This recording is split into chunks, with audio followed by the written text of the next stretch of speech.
Hello, everyone, and welcome to another episode of Ratio1 Talks. My name is Mihai, and today we are joined by Andrei, Petrica, and Vitalii. Hey, guys, welcome. Hello there. And of course, welcome to our chat.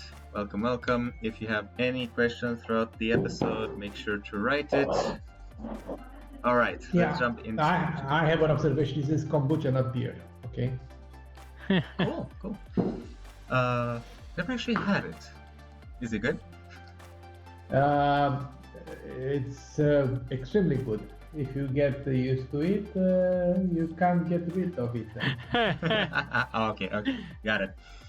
Well, all right then. Let's jump into today's topic. It is going to be basically a little bit of a continuation of last time, but also moving towards the big announcement we had earlier today about 3 cent. It is difference between jobs and apps, because it can also be a bit of a misconception for some people, but it also is it needs to be a clear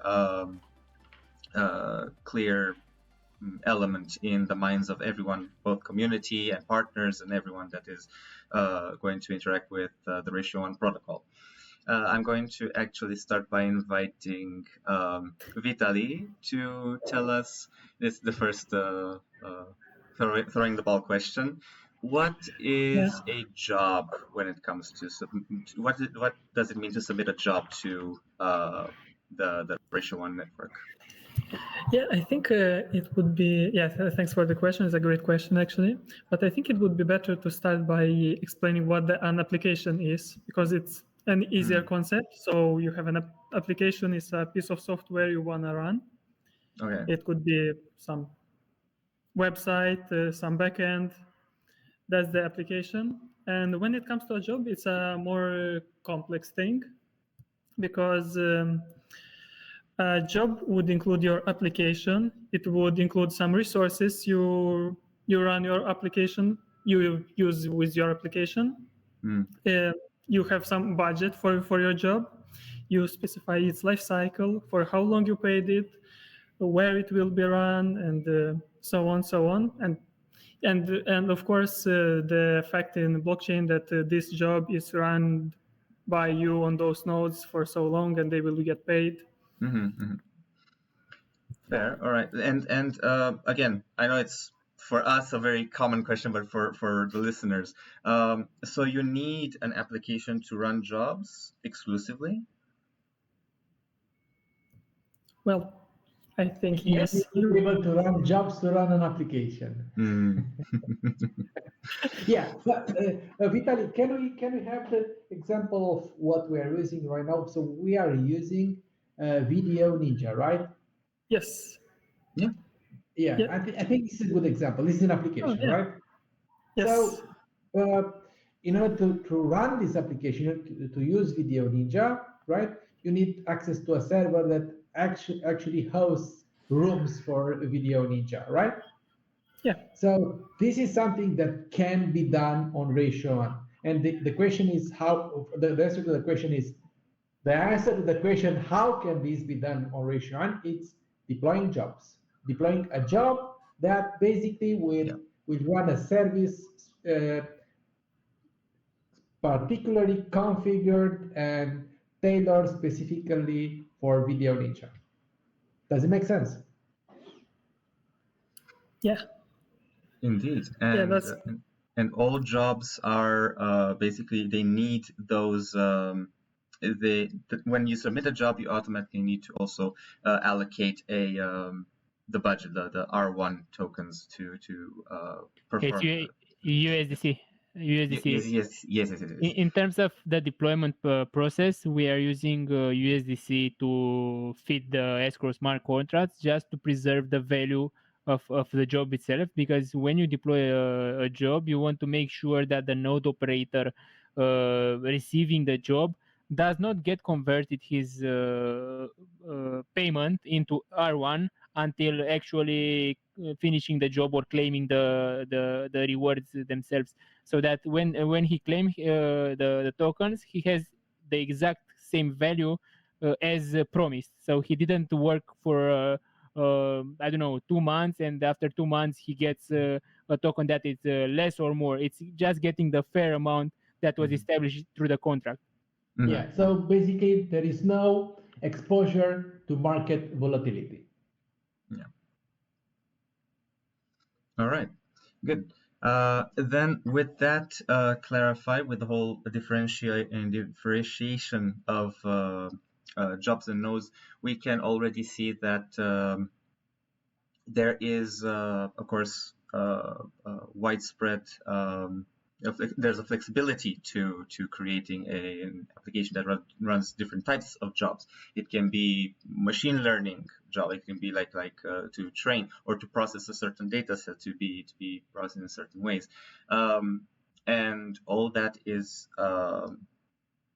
formulated through this launching platform, a application. Maybe we can open up for the next episode the exciting aspect of 3Send. It is not something of ours. It is something that uses Ratio1 to provide the service itself. I'll step up here because mainly I'm one of the main brains behind the 3Send application. It's important for everybody to understand. And one of the owners. Yeah. So it's important to understand that we as a team and both as individuals, we are all working in 100 ways to try to push the protocol. And we, not just that we build the protocol, we develop the protocol, maintain it, update it, build frameworks for others to build on top of it, and even improve it based on the needs of the builders. But we also, trusting this protocol we developed, we also build on top of it our own businesses, whether we are talking about cloud service providers businesses, whether we are talking about node operators businesses, whether we are actually building applications and businesses with a product on top of the Ratio1 protocol. Everybody from the team tries their best to build on top of it and bring value within the protocol and lock value within the protocol. Such example is 3Send Up. I've been developing with Alessandro in the last weeks. Now it's made public as a beta version, meaning that for now it just allows wallet to wallet P2P encrypted file transfer. But of course, this will grow with many other features in the future. We might be able to talk about it in the next talk. Yes. We will branch off from there. Don't get me started about pitching my product. No. We're saving that for next one. We're saving that for next episode. So everyone make sure to tune into that one, because we actually did have some activity on our Telegram community chat where people were asking various elements regarding it. So we're keeping. We have at least one question. We're expecting more, but we have at least one question saved up specifically for the next one. But today we're focusing on the idea of launching various applications and then through them submitting jobs. Now, we all discussed on several episodes that the data is always encrypted on these sorts of things, and when it comes to 3Send, of course, the data that is sent is encrypted when it is added through the network. Is the whole process categorized as sending a job? Would you say that for when data is encrypted, is that can be considered a job for the network to do and to hold on to? I don't think I understood your question, but let me give you a brief idea about what encryption means for Ratio1 at the very top-down view. So we have two different types of encryption. We have intra-syntax encryption, and we have three types of encryption. Apologies. So we have the intra-syntax encryption for the endpoints and for all the applications that are provided as services, as servers to the outside world. Then this is based on TLS. This is classical like any other cloud service provider, like all the hyperscalers and so on. We have the in transit within our private network. We have the second layer of encryption that is also based on asymmetric encryption. So basically, when the edge nodes talk to each other, the communication is totally different than it is, for example, in a Kubernetes cluster where you have clear text communication within the cluster, because in theory, you don't have a bandit listening inside the cluster.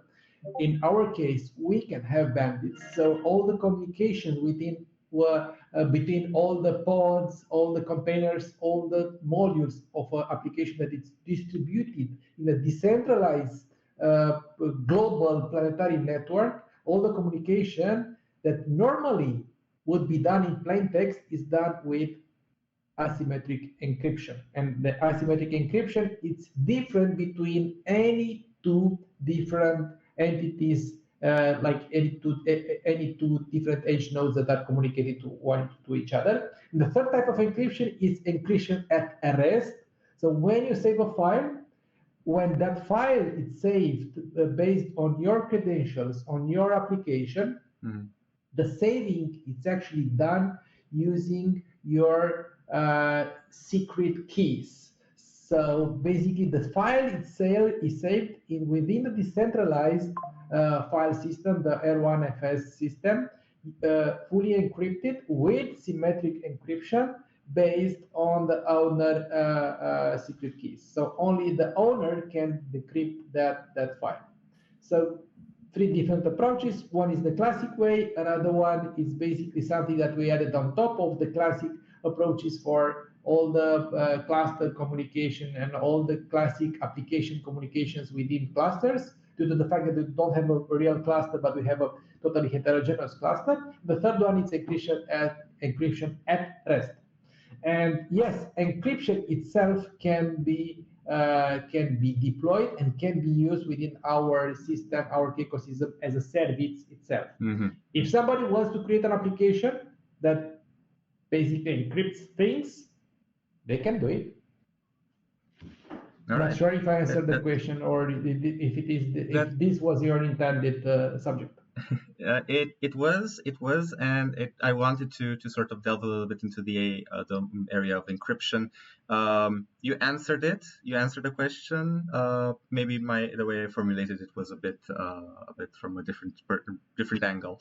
But yeah, it's good to have it said out loud so that people understand that the entire system, the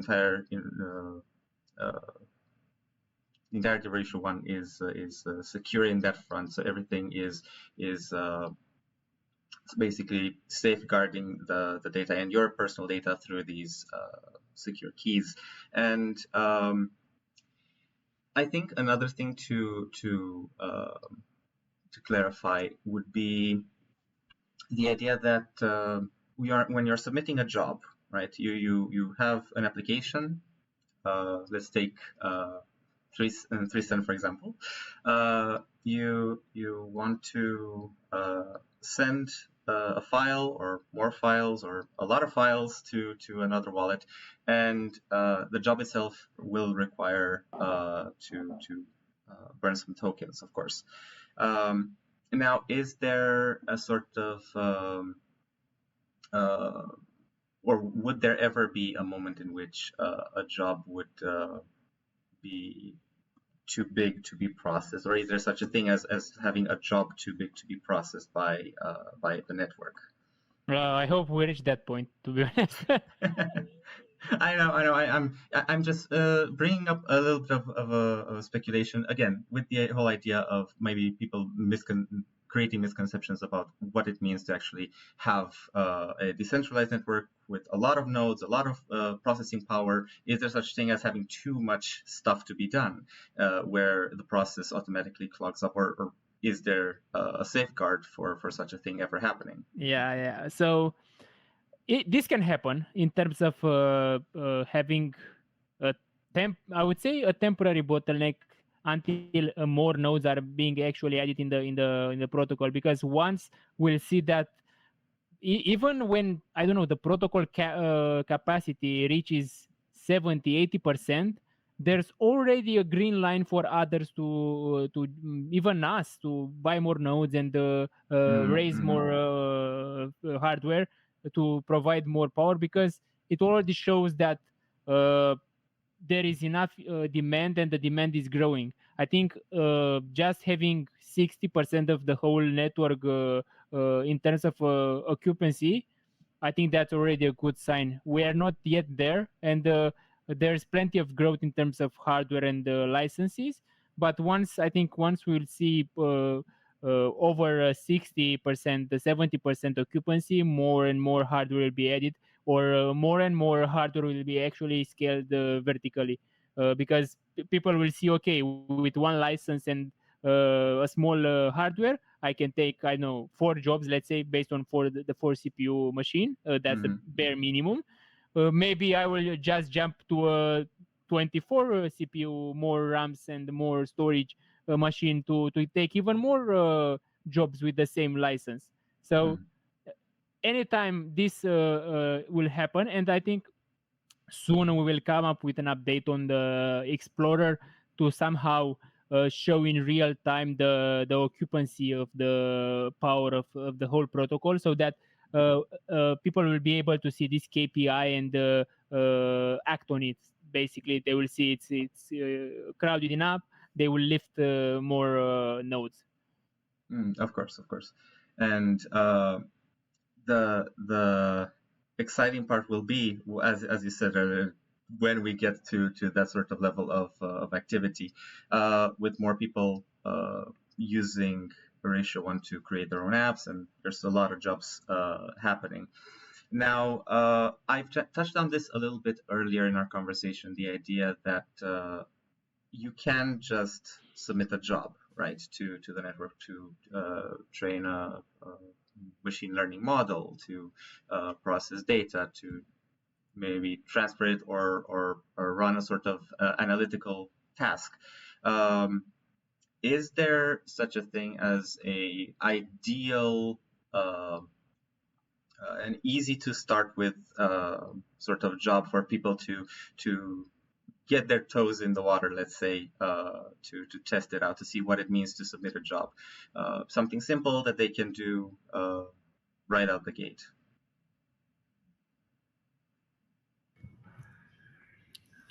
Yeah, I was step in here because in our Ratio1 repo on GitHub, we have plenty of examples of small applications you could use. Just use them, try to deploy them on the protocol and see how it works. It's pretty straightforward.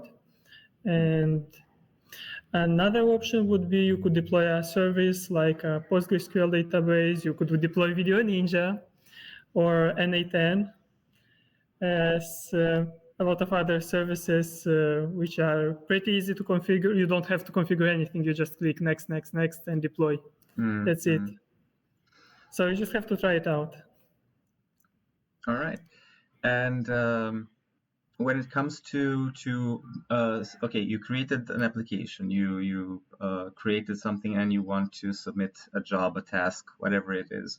I know we touched on this again several episodes ago, but maybe it would be a nice refresher when it comes to burning the tokens. So maybe we can tackle a little bit like why, or rather how does this help when it burns the token? What it does to the ecosystem? And we all know it's the fuel of processing into the network. But can we add upon it? What other information can we reshare for the people? Maybe we have new people listening right now, and so yeah, let's talk a little bit about burning tokens. Yeah, so as mentioned in the past, there are two routes for the burning. One comes from license procurement. So once somebody buys a license, 20% of the price of a license gets automatically burned. So we have a burn on the success of the sales of the node licenses, and then we have a burn that's a 15% of the value of the job. So every time a job is deployed, USDC goes into the escrow smart contract, and daily we get daily burns and worth of 15% of the job, of course divided by the days of the job. So you basically divide the whole amount on the days you deploy the application, and you get that specific burn every day. So at the end of the job delivery, basically your job have burned 15% out of it. It's worth in protocol. So this what actually this does is creating a reason for people to develop even more the protocol, to be even more skin in the game, and even hold some skin in the game by having the token and working for the token in order to have as much as possible adoption for it to grow and thrive. Because with all the success of the protocol, this is the purest way to see the success of the protocol. Once you will get more sales, once we get more jobs and adoption, we'll see more and more value being locked in the protocol, and you will be able to actually trace the success of the protocol by following the burn supply, by having the observing the market and the price. Because on the long term, if that adoption is going to happen, they will leave a mark on the price and on the number of tokens that have been burned. And for those who are keeping an eye on the token's value, I heard something. Oh, good. Okay. For those who are keeping an eye on the token's value, burning tokens automatically will also have an impact in the overarching amount out there in the wild. I'm presuming. Yeah. How it works actually, it's every time somebody pays a job, so they lock a certain amount of USDC in the smart contract, and the smart contract, what it does in the back of the story is that it swaps the value into R1, meaning that of course tokens are being withdrawn from the liquidity pool, which of course based on the formula of the liquidity pool, if you extract R1 tokens, the price will actually grow. And considering the fact that 15% out of this swap it's actually burned, you actually get a phenomenon that is actually a phenomenon of locking value within the token itself, because those tokens will never go back into the liquidity. They are just evaporated from the supply, and this is the phenomenon what that's happening with the burn. And it's important to understand that paying the jobs, it's done by getting basically automatically, because you pay with USDC and the smart contract swaps into R1. But it's important to understand that paying the jobs actually is done by buying actually R1 tokens from the market, and it's not an inflationary system, so you don't get paid for the jobs just from the protocol. Just it's like a pure business. People have to pay for a service, and the protocol delivers, and the people are rewarded, and the value is being locked by having part of the value being burned. All right. All right. Well, we have just a little bit of time left, so maybe we can have one more idea to discuss.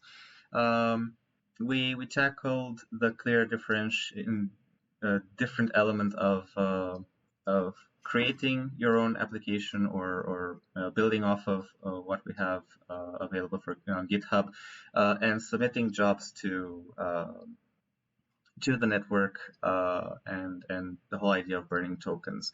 Now, I think that maybe we can also call out that creating our own application can be beneficial for multiple companies, multiple ventures, multiple let's say it has multiple utilities. for the people, and this is a good transition to our next one, the next episode for 3 cents.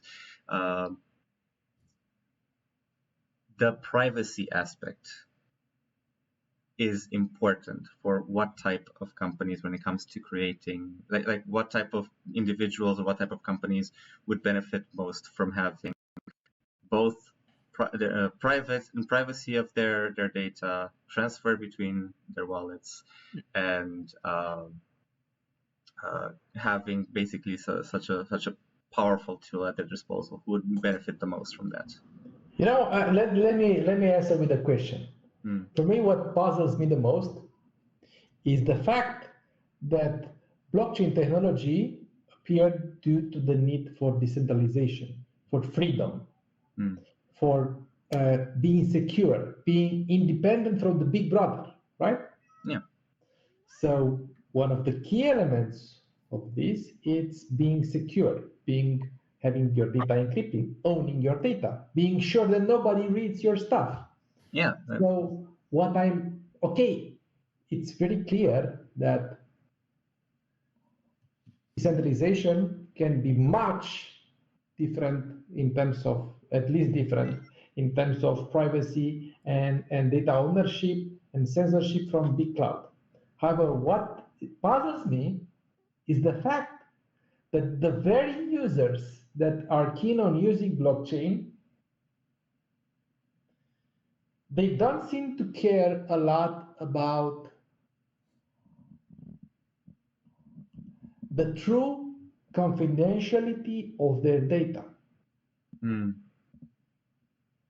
So I'm not gonna give you examples, I'm not gonna give you names, I'm not gonna give you, because I don't believe that we should compare ourselves with others.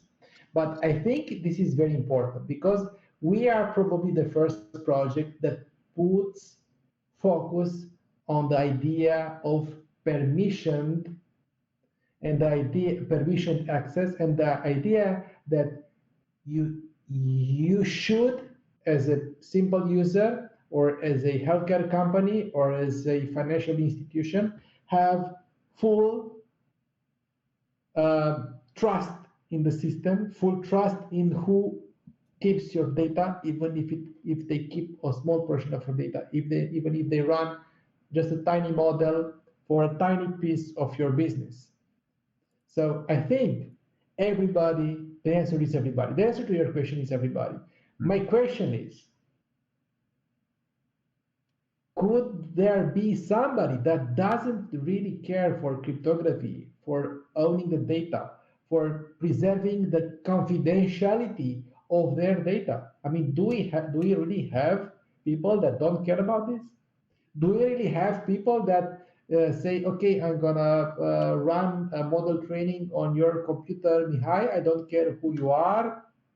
And frankly, if you look at what I'm doing with your model, I'm fine if Petrica will just slice your rewards. So, okay, I'm trying to be as